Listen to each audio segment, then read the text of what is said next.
देखो आज अपन जो चैप्टर चालू करने वाले हैं, पहले मैं आपको बता दूं, ये अपने इंडियन इकोनॉमिक्स का one of the most important chapter है। जितना इंपॉर्टेंट एलपीजी है उतना ही इंपॉर्टेंट ये है। बहुत ही हैवी वेटेज का चैप्टर है। चैप्टर का टाइटल है इंडिया, पाकिस्तान और चाइना का कंपैरिजन।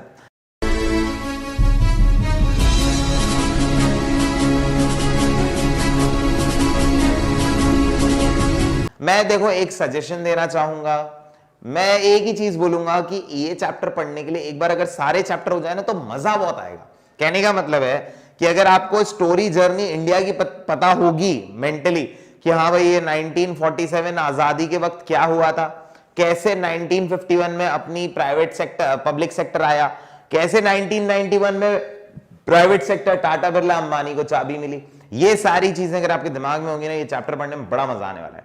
अब देखो अपन एक काम करते हैं, इस चैप्टर को समझने के लिए अपन एक काम करते हैं, डिवाइड कर लेते हैं हर एक टॉपिक को। ठीक है, पहला टॉपिक रख लेते हैं strategy of growth of India, Pakistan and China. India, Pakistan और चाइना ने क्या स्ट्रैटेजी अपनाई है। इंडिया और पाकिस्तान की बात बता दूं तो हमेशा सिमिलर स्ट्रैटेजीज में रहे, बिल्कुल सिमिलर, पैरेलल बोल सकते हो आप लोग। मतलब इंडिया जो चीज कर रहा है पाकिस्तान ने वो चीज करी, पाकिस्तान जो चीज कर रहा है इंडिया ने वो चीज करी है। ये हमेशा से रहा है हर स्ट्रैटेजी में। स्ट्रैटेजी मतलब सर, मतलब मैं बात कर रहा हूं उनके इंडिपेंडेंस से लेके अपन जब अंग्रेजों से आजाद हुए तब से लेके आज दिन तक की जर्नी काफी हद तक इंडिया और पाकिस्तान की सिमिलर रही है। अच्छा, एक नटशेल की बात करते हैं। इंडिया और पाकिस्तान की पहली स्ट्रैटेजी रही है, दोनों हमेशा मिक्स्ड इकोनॉमी मॉडल की तरह बिहेव करते हुए हैं। पाकिस्तान और इंडिया मिक्स्ड इकोनॉमी मॉडल की तरह बिहेव करते हैं, ये तो आपको ही पता है। India is a mixed economy जहां पे दोनों चीज, प्रॉफिट मैक्सिमाइजेशन भी होता है, सोशल वेलफेयर भी होता है। तो पाकिस्तान का भी सेम है, Pakistan is also a mixed economy. Next, assign greater importance to FDI rather than domestic investment. दोनों ने बाहर निवेश करने पे ज्यादा फोकस किया है। दोनों के सरकारों ने हमेशा सोचा है जापान में इन्वेस्ट करो, चाइना में, रेदर देन डोमेस्टिक इन्वेस्टमेंट। हाँ किया है, ऐसा नहीं है, मेजर बता रहा हूं, मेजर स्ट्रेटजी इनकी रही है बाहर से कुछ लेके आए, देश में नहीं बनाए। ओके, हमेशा चाइना की स्ट्रेटजी क्या रही है, चाइना हमेशा से एक इंटीग्रेटेड इकोनॉमी रहा है दूसरे देशों के साथ। चाइना ने अपने देश में जो बनाया है वो दूसरे देशों में बेचा है, हमेशा से, है ना। ऐसा नहीं कि अभी ये चीज हुई है। चाइना का फर्स्ट रूल रहा है ट्रांसफॉर्मेशन। ट्रांसफॉर्मेशन मतलब अपनी जनता को धीरे धीरे करके इसमें से निकाल के इंडस्ट्री में डालो, खेती बाड़ी से निकाल के इंडस्ट्री में डालो, ताकि प्रोडक्शन ज्यादा हो और वो एक्सपोर्ट कर पाए। आपको एक इंटरेस्टिंग फैक्ट बता दूं, चाइना की करीब 40% जनता आज एक्सपोर्ट पे जी रही है। 40% जनता करीब करीब एक्सपोर्ट पे जी रही है। मतलब अगर अपन बात करें, China is dependent upon external demand, और ये चाइना की स्ट्रैटेजी रही है हमेशा से ग्रोथ की कि हम लोग एक्सपोर्ट करेंगे, पैसा कमाएंगे। आपके पास इसका क्वेश्चन कैसे आएगा, मैंने बहुत इजी और शॉर्ट लैंग्वेज में समझा दिया, मैं ज्यादा कॉम्प्लिकेटेड नहीं कर रहा हूं। पर इसका जनरल क्वेश्चन ऐसा नहीं कि तीनों साथ में आते हैं। आपके पास जैसे क्वेश्चन आ जाए, चलो आप ये देखना, strategy of India and Pakistan का क्वेश्चन, ये देखो और स्क्रीनशॉट क्लिक करो। ओके, नेक्स्ट टॉपिक आप देखो, नेक्स्ट टॉपिक ध्यान से एक बार पढ़ना जरूर। Common element of India, Pakistan and China. India, Pakistan और चाइना के कौन कौन से एलिमेंट जो कॉमन रहे हैं, तीनों ने सिमिलर प्रूव किया है।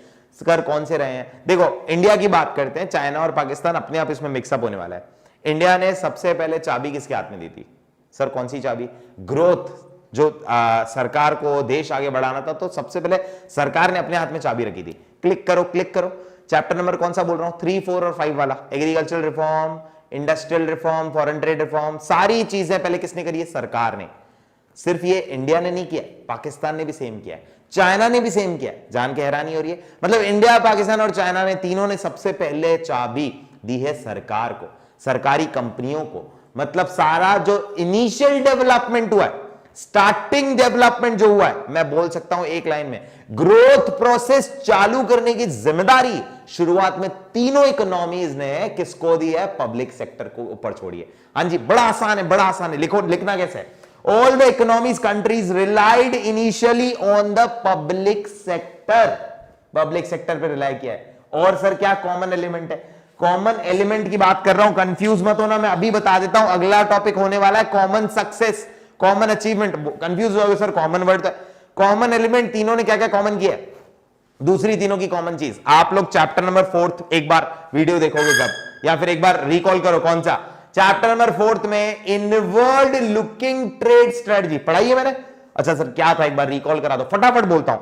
अपने भारत देश ने इनवर्ड लुकिंग ट्रेड स्ट्रेटजी चालू करी थी, जिसमें उन्होंने बोला था कि जो भी प्रोडक्शन होगा देश के अंदर होगा, देश के लिए होगा, जिसका नाम है इंपोर्ट सब्स्टिट्यूशन। थोड़ा बहुत याद आ गया होगा अगर पढ़ लिया होगा तो। इंपोर्ट सब्स्टिट्यूशन क्या सिर्फ भारत ने चालू किया है? क्या सिर्फ इंडिया ने चालू किया है? नहीं। इंपोर्ट सब्स्टिट्यूशन कहने का मतलब है इनवर्ड लुकिंग ट्रेड स्ट्रैटेजी। ये तीनों देश एक एक बार चालू कर चुके हैं, मतलब तीनों देशों ने प्रोटेक्ट किए इंडस्ट्रीज को फ्रॉम फॉरेन कंपटीशन। देखो इधर, all the economies initiated inward looking trade strategy. Inward looking strategy, ये अपन ने क्या पढ़ा? Common element. वैसे इसका इतना पॉइंट काफी है। आते हैं नेक्स्ट टॉपिक पे अपन। हाँ जी, अभी आप लोगों ने क्या पढ़ा? Common element. अब देखो नया टॉपिक क्या है? Common achievement. कॉमन अचीवमेंट क्या है? तीनों कंट्रीज ने क्या क्या कॉमन अचीव किया। पहली चीज, तीनों कंट्रीज की जीडीपी बढ़ी।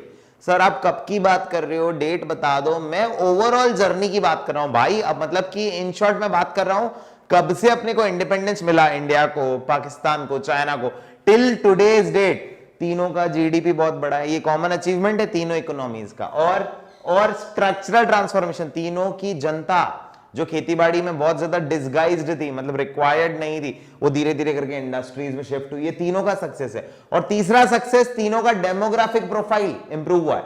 डेथ रेट कम हुई है, बर्थ रेट इंप्रूव हुई है, इन्फेंट मोर्टालिटी रेट डिक्रीज हुई है। इसको थोड़ा मैं और डिटेल करूंगा इसको आगे, बट अपन एक बार कॉमन अचीवमेंट का स्ट्रेट फॉरवर्ड अगर 1 मार्क या 2 मार्क का क्वेश्चन समझे तो कॉमन अचीवमेंट क्या है? ये 3 कॉमन अचीवमेंट है इंडिया, पाकिस्तान और चाइना के। हाँ जी, अब देखो मैं आ रहा हूं मेन टॉपिक पे। मतलब ये मानो अभी तक चैप्टर चालू थोड़ा सा ही हुआ है। मेन टॉपिक, तीनों का कंपैरिजन, कंपेयर में टोटल मिला के 3 टॉपिक में करने वाला हूं। पहला जीडीपी पे कंपेयर करूंगा। दूसरा कंपैरिजन करूंगा मैं तीनों की जनता, पॉपुलेशन, जिसको बोलते हैं ऑक्यूपेशनल सेक्टर। खेतीबाड़ी में कितने परसेंटेज अपनी जनता है, उनसे जीडीपी कितना मिल रहा है, इस पे कंपेयर करूंगा। और फिर नेक्स्ट कंपेयर करूंगा मैं डेमोग्राफिक प्रोफाइल पे। डेमोग्राफिक प्रोफाइल मतलब बर्थ रेट, डेथ रेट, इन सब चीजों पे। तो अपन तीनों टॉपिक को लेकर चलेंगे। पहला शुरू कर रहा हूं जीडीपी से। मतलब इंडिया, पाकिस्तान और चाइना ने अपने जीडीपी, अपने देश के प्रोडक्शन को बढ़ाने के लिए क्या क्या किया। सबसे पहले थोड़े फिगर्स की बात करेंगे। कंपैरेटिव परफॉर्मेंस में पहला टॉपिक पढ़ा रहा हूं जीडीपी। जीडीपी ग्रोथ में सबसे पहले चाइना की बात करते हैं।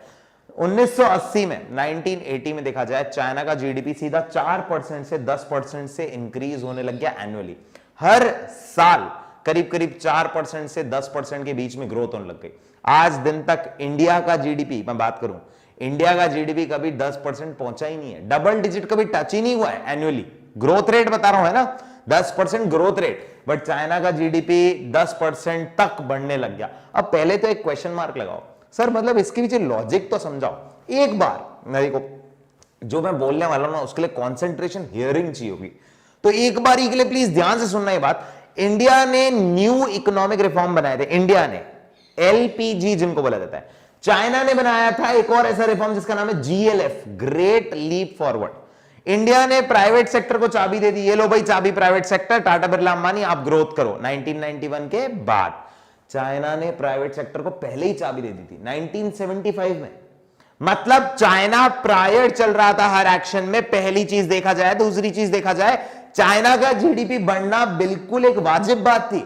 क्यों सर? अरे भाई उसका एक्शन उस टाइम पे, उसका रिफॉर्म इतना एक्टिव था 1980s में। तो 1980s में चाइना का रिफॉर्म है, जीडीपी जो है इंक्रीज हुई सीधा 4% से 10% तक। ओके, इंडिया की बात करी जाए तो सर इंडिया की एनुअल ग्रोथ रेट उस टाइम पे और आज भी करीब करीब 5.9%, आज करीब 7%, 8% है। एनुअली 7-8% बढ़ता है। उस टाइम पे भी रिकॉर्ड करी गई थी 1980 में तो 5.9% एनुअल ग्रोथ रेट थी। 1980 लिखा हुआ है, ठीक है। मैंने नोट्स ऐसे क्यों बना रखे, आप चाहो तो स्ट्रेट फॉरवर्ड लाइन में भी लिख सकते हो। नेक्स्ट देखते हैं, पाकिस्तान की एनुअल ग्रोथ रेट अगर देखी जाए तो 4%, 4% के आसपास, 4.1% एनुअल जीडीपी ग्रोथ रेट है। अच्छा, नेक्स्ट पॉइंट की बात करते हैं। 2017 में चाइना का जो जीडीपी था वो था $12.40 ट्रिलियन। ये रिकॉर्ड हुआ है 2017 में। मैं वापस बता रहा हूं, ये फिगर्स याद कर लो, एग्जामिनर वहीं पर अट्रैक्ट हो जाना है कि हाँ भाई बच्चे को टॉपिक आता है, बच्चे ने किताब खोली है, मतलब कि फिगर्स याद हो जाए, एक हिसाब से अट्रैक्ट हो गया एग्जामिनर। सही बता रहा हूं। नेक्स्ट देखो, 2017 में इंडिया की बात करी जाए, ये चाइना का था। इंडिया की बात करी जाए, इंडिया का $2.4 ट्रिलियन, हाँ काफी कम, नियरली 10-20% के बीच में। और पाकिस्तान का देखा जाए तो ओनली $27 बिलियन, मतलब सिर्फ $27 बिलियन के आसपास चाइना का पाकिस्तान का जीडीपी था, ओवरऑल जीडीपी। ऊपर क्या था सर? ये ग्रोथ रेट है। हर साल कितने परसेंट से ग्रोथ होता है, ये एक्चुअल फिगर है, इतना जीडीपी रिकॉर्ड हुआ है। आगे की बात करते हैं। फॉरेन डायरेक्ट इन्वेस्टमेंट के लिए चाइना ने, इंडिया ने, पाकिस्तान ने क्या किया? फॉरेन डायरेक्ट इन्वेस्टमेंट, विदेश से पैसा मंगवाना, विदेश में पैसा निवेश करना, इन्वेस्ट करना, उसके लिए क्या किया चाइना ने? क्या किया? स्पेशल इकोनॉमिक जोन्स खोल दिए। चाइना की स्ट्रेटेजी, चाइना का ये पैटर्न रहा है। चाइना ने स्पेशल इकोनॉमिक जोन्स खोल दिए, मतलब चाइना ने क्या किया, आप ये समझ लो एक ऐसा एरिया मानो जिसपे अगर एक इंडस्ट्रियलिस्ट को सब प्रोवाइड हो जाए, पास में रॉ मटेरियल भी है, आसपास ही अपने चीजें भी अवेलेबल है ईज वाली, और रॉ मटेरियल कहने का मतलब है, मैं बोल रहा हूं आपको सस्ती भाव में मिल रहा है, और मैं आपको बताऊं पानी बिजली की व्यवस्था बहुत सब्सिडाइज रेट में, तो आप लोग क्या करोगे भाई? मैं वहीं तो इन्वेस्ट करूंगा सर जहां पे आसपास मेरे को इतना कंफर्टेबल जोन मिल रहा है, मेरे लिए इंडस्ट्री चलाना सस्ता हो जाएगा ऑल ओवर। चाइना ने विदेश के लोगों को वो प्रोवाइड कर लिया कि भाई इन्वेस्ट करो आप, मैं स्पेशल इकोनॉमिक जोन प्रोवाइड कर रहा हूं आपको। तो special economic zone, this was a technique developed by China. अगर मैं बात करूं, this was a way by which China initiated foreign direct investment, China gained foreign direct investment, विदेश से लोग आने लगे चाइना में इन्वेस्ट करने के लिए। ओके सर, इंडिया ने क्या किया? इंडिया ने अपनी पॉलिसीज बदल दी, एग्जिम पॉलिसी, एक पॉलिसी चालू करी जिसका नाम है एक्सपोर्ट प्रमोशन। इंडिया ने बोला बाहर एक्सपोर्ट करो, इंडिया ने बोला बाहर दूसरे देशों में आप बेचो माल, तब जाके इंटीग्रेशन होगा, तब जाके फॉरेन डायरेक्ट इन्वेस्टमेंट बढ़ेगा। Create greater reliance on FDI through export promotion, ये इंडिया की स्ट्रेटेजी थी। पाकिस्तान ने क्या किया? पाकिस्तान ने सिंपल काम किया, इसी वक्त एफडीआई के लिए चाबी दे दी सीधा प्राइवेट सेक्टर को, आप लोग संभालो भाई एफडीआई। मतलब पाकिस्तान का foreign direct investment was being undertaken by private sector. Topic खत्म नहीं हुआ है। जीडीपी ग्रोथ के 3 पॉइंट पढ़ा दिए, चौथा पॉइंट अभी मैं देख रहा, ऊपर लिख रहा हूं आप देख। हाँ जी, तो जीडीपी के अपन ने 3 पॉइंट तो पढ़ लिए, अब ये चौथा पॉइंट देखो। अभी अपन ने पढ़ा फॉरेन डायरेक्ट इन्वेस्टमेंट, वैसे डोमेस्टिक इन्वेस्टमेंट। डोमेस्टिक इन्वेस्टमेंट के लिए चाइना, इंडिया और पाकिस्तान ने क्या क्या किया, मतलब देश के इन्वेस्टमेंट के लिए क्या क्या किया? चाइना ने चालू किया ग्रेट लीप फॉरवर्ड। मैं बता रहा हूं ये टॉपिक बड़ा इंटरेस्टिंग है, और गूगल सर्च भी करोगे ना, ये बहुत इंटरेस्टिंग टॉपिक है। देखो अभी आपके सामने एक स्क्रीन पे फोटो भी अपीयर होगा। ग्रेट लीप फॉरवर्ड था क्या? चाइना ने देशवासियों को, मतलब अपने देश के लोगों को बोला कि आप लोगों को भी हमारे साथ प्रोडक्शन में एंटर होना पड़ेगा। कैसे? आपको अपने बैकयार्ड में एक इंडस्ट्री खोलनी पड़ेगी। अब सर घर में कैसे इंडस्ट्री खोल सकती है? घर में इंडस्ट्री का छोटा सा एक यूनिट, मतलब भले आपके जो बच्चे का झूला है उस झूले से भले आपका कोई प्रोडक्शन हो जाए। भाई आप वीडियो देखना, बहुत सारे ऐसे यूट्यूब और गूगल पे वीडियोस है जिसमें वो बच्चे के स्विंग से, झूले से भी वो वाइट शर्ट्स कट रहे हैं। तो these are some examples which show that China के अंदर घरों में भी प्रोडक्शन चालू करवाया गया था। उस कैंपेन का नाम क्या था? Great leap forward. मैं पढ़ता हूं, awareness among people that they can play a very important role in GDP growth by establishing industrial units in their backyards. This is great leap forward initiated by China. करीब 1960 1960 में initiate हुआ था। इससे China का domestic investment बढ़ा होगा क्या? बिल्कुल सर, देश के अंदर इतना जीडीपी आया होगा, हर घर में इंडस्ट्री, सोच के देखो ना देश में कितना जीडीपी आया होगा। अच्छा सर, इंडिया ने क्या किया जीडीपी बढ़ाने के लिए या फिर डोमेस्टिक इन्वेस्टमेंट बढ़ाने के लिए? इंडिया ने डोमेस्टिक इन्वेस्टमेंट बढ़ाने के लिए चालू करी न्यू इकोनॉमिक पॉलिसी 1991 में, एलपीजी। इंडिया ने अपने आपको दूसरे देशों के साथ इंटीग्रेट किया, देश में प्रोडक्शन चालू किया, स्पाइसेस का, ड्राई फ्रूट्स का, many things were started and these things were sold to other countries. भाई डोमेस्टिक प्रोडक्शन बढ़ा कि नहीं बढ़ा? डोमेस्टिक प्रोडक्शन बढ़ा सर, डोमेस्टिक इन्वेस्टमेंट भी बढ़ा, विदेशी लोग आके यहां इन्वेस्टमेंट भी करने का मतलब कि डोमेस्टिक इन्वेस्टमेंट अपना इंक्रीज हुआ ओवरऑल। पाकिस्तान ने क्या किया? पाकिस्तान का जनरली जो भी स्टेप था उसने प्राइवेट सेक्टर को चाबी देके, पाकिस्तान का वहीं से एक डिसअपॉइंटिंग फेज आ गया। पाकिस्तान का बिजनेस कॉन्फिडेंस पूरा इरोड हो गया था। सबसे पहली चीज तो पता क्या थी पाकिस्तान की सबसे बड़ी गलती, या फिर मैं बताऊं आपको पाकिस्तान के अंदर का सबसे बड़ा एक डिफॉल्ट, जो कि एक तरह से अपन बोल सकते हैं कि पाकिस्तान में सबसे ज्यादा उसको बैकवर्ड ले जाने का, वो पॉलिटिकल इंस्टेबिलिटी। नेता, सरकार इतनी क्विकली बदल रही थी पाकिस्तान में दैट कोई एक स्टेबल कोई रूल ही नहीं था। तो रूल ना होने के कारण प्राइवेट सेक्टर अपना राज चलाते रहे, अपना राज चलाते रहे, तो क्या हुआ? बिजनेस कॉन्फिडेंस खत्म हो गया, इरोड हो गया, लोग डरने लगे। तो डोमेस्टिक इन्वेस्टमेंट कौन करेगा? कोई रिस्क लेगा क्या? नहीं। तो Pakistan, it has eroded business confidence of the domestic as well as foreign investors. अगर गाइस तुम्हारे पास क्वेश्चन आता है डोमेस्टिक इन्वेस्टमेंट का, तो इस तरीके से कंपैरिजन फ्रेम करना है। फॉरेन डायरेक्ट इन्वेस्टमेंट का तो जो अभी जस्ट पहले वाली स्लाइड में थर्ड पॉइंट था, तो जनरली सर हमको लिखना कैसे, तुम्हारे पास जनरल बेसिक क्वेश्चन आ जाता है, मैं कंटेंट पूरा लिख रहा हूं और कंटेंट के बाद क्वेश्चन जरूर डिस्प्ले करूंगा जो प्रॉपर लैंग्वेज होती है, बट आई वॉन्ट कि आप लोग इस चैप्टर को बाय डेप्थ समझो कि मैं पढ़ाना क्या चाह रहा हूं। मैं अभी पढ़ा रहा हूं जीडीपी ग्रोथ कंपैरिजन तीनों का, कि तीनों ने जीडीपी के बढ़ाने के लिए क्या क्या किया, क्या फिगर्स है। अभी सर नेक्स्ट बात करो, जैसे रिफॉर्म्स इंडिया ने बनाए, न्यू इकोनॉमिक पॉलिसी, वैसे चाइना के, पाकिस्तान के कैसे क्या थे, कब थे, वो बात करते हैं। तो पहले बात करते हैं चाइना के। चाइना ने 1980 में वो रिफॉर्म्स बना लिए थे जो इंडिया ने बनाए थे, सेम कॉपी पेस्ट नहीं थे। चाइना के कहने का मतलब है अर्ली, पहले बन चुके हैं। तो चाइना के जो फैक्टर्स थे 1986 में, हालात वो कुछ इस तरीके से थे। चाइना सोशलिस्ट इकोनॉमी से मार्केट इकोनॉमी पे आ गया, सेंट्रली प्लान्ड इकोनॉमी मतलब सोशलिस्ट। चाइना मतलब एक चीज नॉलेज मिल रही है, पहले सोशलिस्ट था, फिर क्या बन गया, कैपिटलिस्ट। मतलब China capitalist economy, market economy उसका दूसरा नाम है। अब चाइना में मेजर डिसीजन प्राइवेट सेक्टर लेता है, पहले चाइना में मेजर डिसीजन सरकार लेती थी। यह है चाइना का पहला चीज। Next, focus on export related production. China का एक ही मकसद रहा है इसके बाद, वो है एक्सपोर्ट के लिए प्रोडक्शन करना है। प्रोडक्शन होगा बट सिर्फ एक्सपोर्ट के लिए। Basically influx of FDI, China FDI करना नहीं चाहता है, आना चाहता है, इनफ्लक्स चाहता है। चाइना बाहर विदेश में इन्वेस्ट नहीं करना चाहता है, चाइना चाहता है उधर लोग इन्वेस्ट करें। और इसके लिए तो मैंने अभी आपको पढ़ाया ना, चाइना ने स्पेशल इकोनॉमिक जोन्स भी खोले। और सर और क्या है, चीप लेबर। चाइना में इस टाइम तक अवेलेबिलिटी चीप लेबर की थी, जिसके कारण प्रोडक्शन क्विकली और सबसे कॉस्ट इफेक्टिव चाइना के अंदर होने लग गया। नेक्स्ट सर, जीएलएफ, चाइना ने ग्रेट लीप फॉरवर्ड चालू किया, अभी पढ़ाया। और अपन बात करते हैं हम इंडिया की। इंडिया के रिफॉर्म्स की क्या हालत है, पढ़ाने की जरूरत ही नहीं है, चैप्टर नंबर 6 पूरा ही यही है। वापस कॉपी पेस्ट कर रहा हूं चैप्टर 6 को यहां पे छोटा सा करके। न्यू इकोनॉमिक पॉलिसी इंडिया ने चालू करी 1991 में, जिसमें सबसे पहले किया गया प्राइवेटाइजेशन, फिर किया गया लिबरलाइजेशन और एक और एक ग्लोबलाइजेशन। ये तीन चीजें करके इंडिया ने अपना जीडीपी इंक्रीज किया। अच्छा, ये न्यू इकोनॉमिक पॉलिसी तो आप चैप्टर 6 का उठा के भी लिख सकते हो।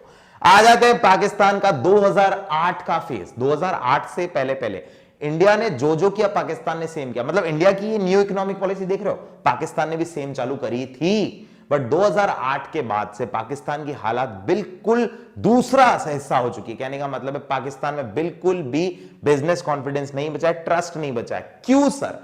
पाकिस्तान का फेज डिसअपॉइंटिंग होते जा रहा है 2008 से देखा जा रहा है। एंड ऐसा क्यों? ऐसा इसीलिए क्योंकि वॉर ऑफ टेरर के कारण, टेररिज्म के कारण, करप्शन के कारण और सबसे मेन पॉइंट पॉलिटिकल इंस्टेबिलिटी के कारण नेता और नेता का रूल पॉलिसीज हर साल बदल रही हैं। उसके कारण पाकिस्तान का बिजनेस कॉन्फिडेंस, इन्वेस्टमेंट, जीडीपी 2008 के बाद सबसे ज्यादा डिसअपॉइंटिंग देखने को मिला है। ये टॉपिक पूरा 5 पॉइंट पढ़े हैं, 4 और 5 ये, इससे पहले वाली स्लाइड में 3 पॉइंट, ये सारे पॉइंट है जीडीपी ग्रोथ के बारे में।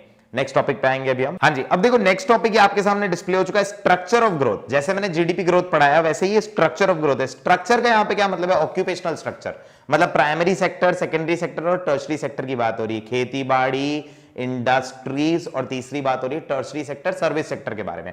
तो अपन बात करते हैं प्राइमरी सेक्टर। इसके टॉपिक के लिए सिर्फ ये चार्ट ही काफी है। देखो मैं ना सर्कल भी यहां पे लगाते जाते हैं अपन।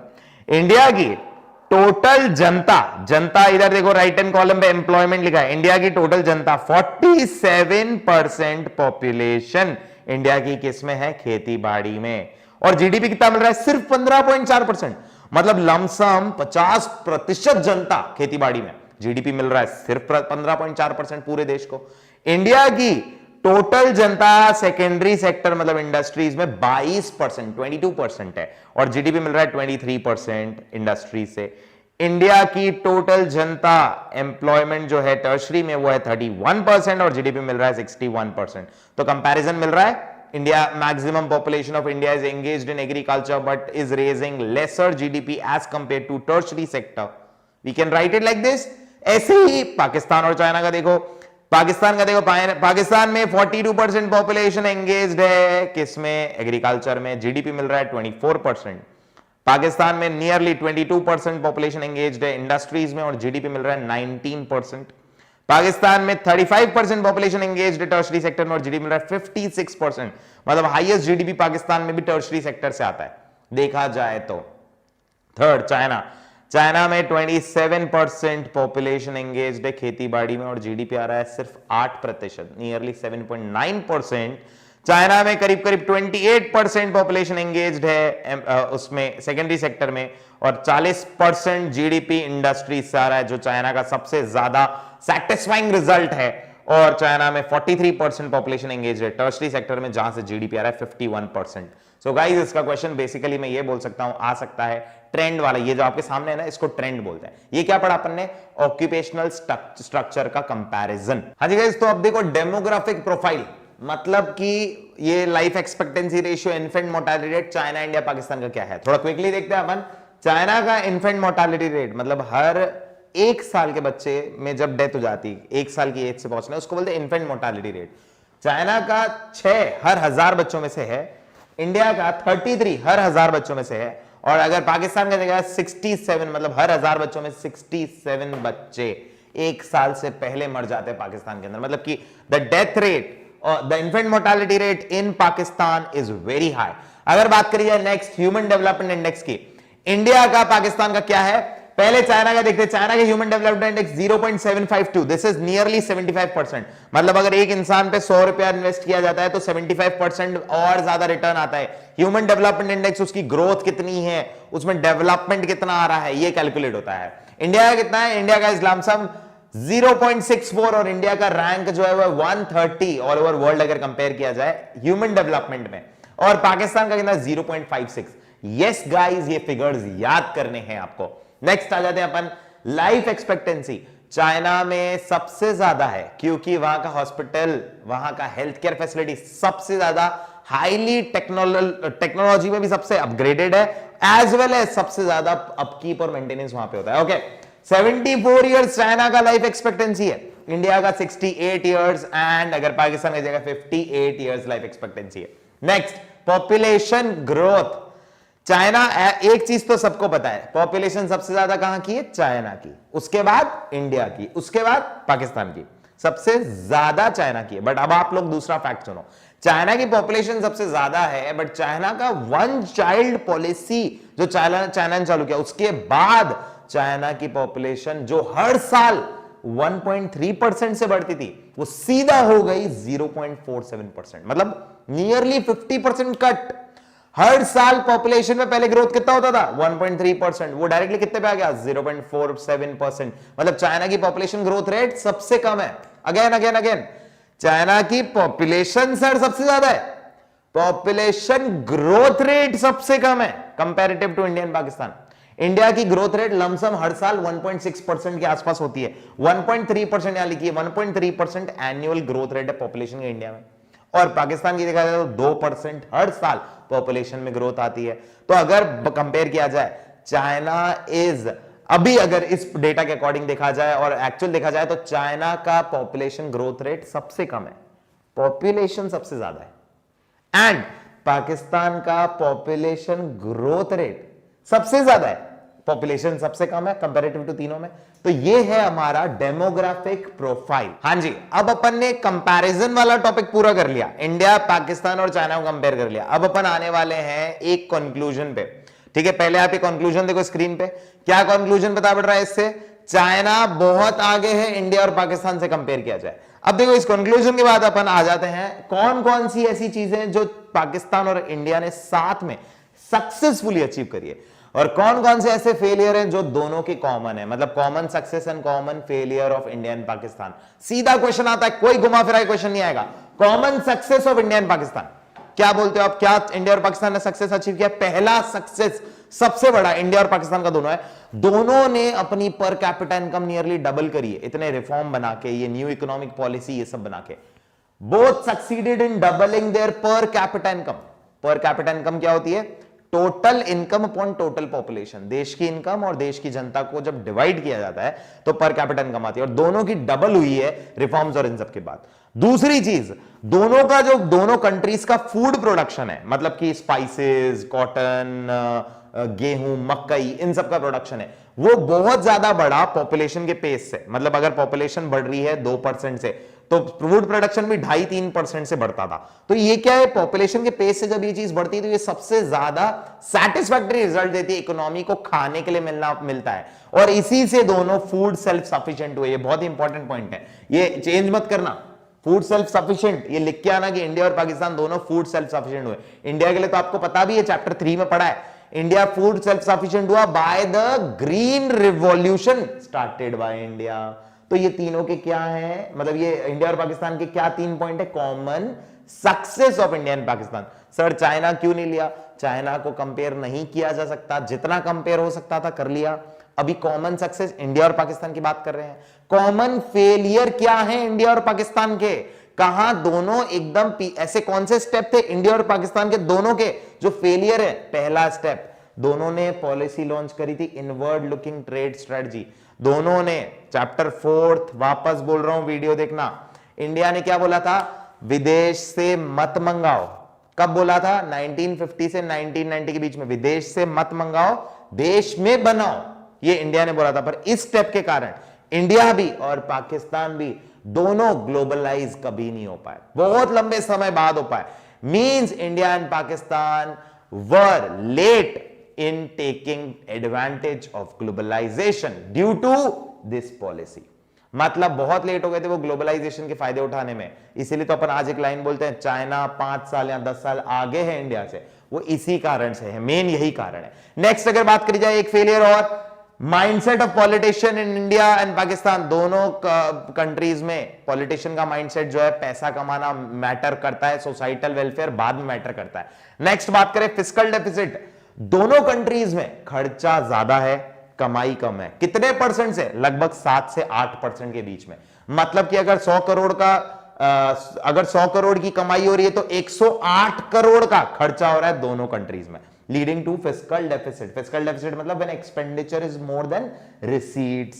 दोनों कंट्रीज में बहुत बड़ा फेलियर है। लास्टली, दोनों कंट्रीज में जो पॉलिसी बनती है और जो पॉलिसी का एक्चुअल रिजल्ट आता है उसमें बहुत बड़ा गैप होता है। पॉलिसी का फॉर्मुलेशन और इंप्लीमेंटेशन में बहुत बड़ा लैग है, गैप है, a wide lag between formulation of policy and it's implementation. ये दोनों का बहुत बड़ा फेलियर है। इसके लिए कोई नोट्स नहीं, कोई क्वेश्चन नहीं, सीधा क्वेश्चन है, इसका स्क्रीनशॉट खींचो बोर्ड का। ओके गाइस, तो अभी अपन ने कॉमन सक्सेस और फेलियर भी पढ़ लिए। अब आप लोग पढ़ने वाले हो कहां पे इंडिया बेटर है पाकिस्तान से, कहां पे पाकिस्तान बेटर है इंडिया से, और कहां पे चाइना बेटर है इंडिया से। देखो वैसे ये लास्ट वाला तो है ना, बोलने की जरूरत ही नहीं थी। तो अपन आ जाते हैं एक फर्स्ट टॉपिक पे, इंडिया कहां पे बेटर है, मतलब the points where India has edge over Pakistan.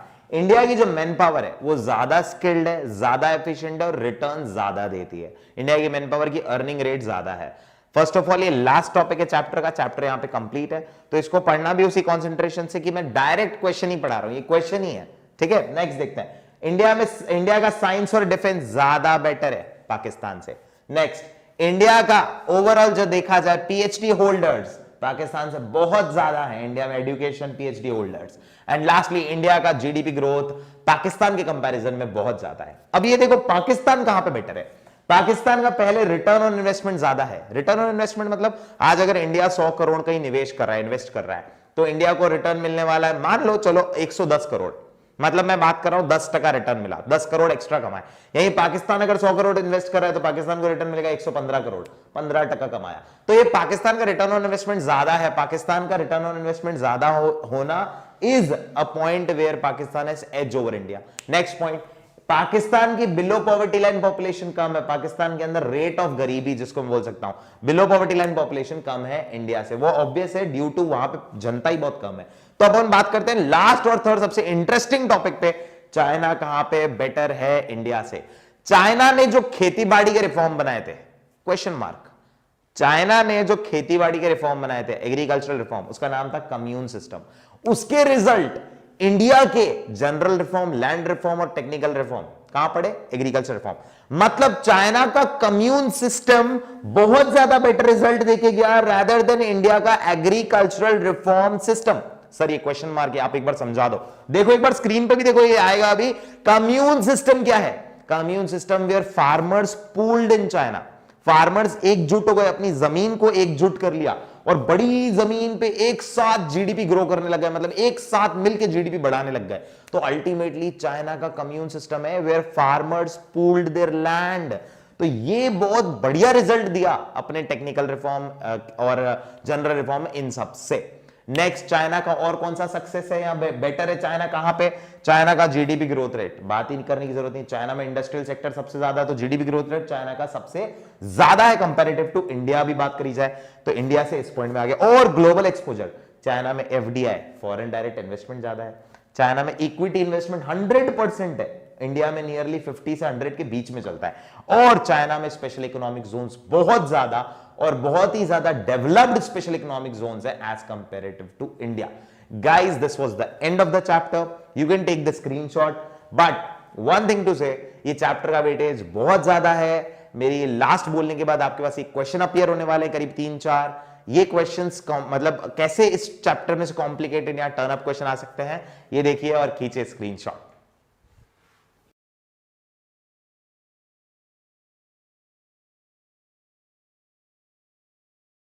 मुझे लगता है इस वीडियो ने आपके इकोनॉमिक्स को बनाया होगा आसान। अब इस बार लाने हैं इकोनॉमिक्स में 80 ऑन 80।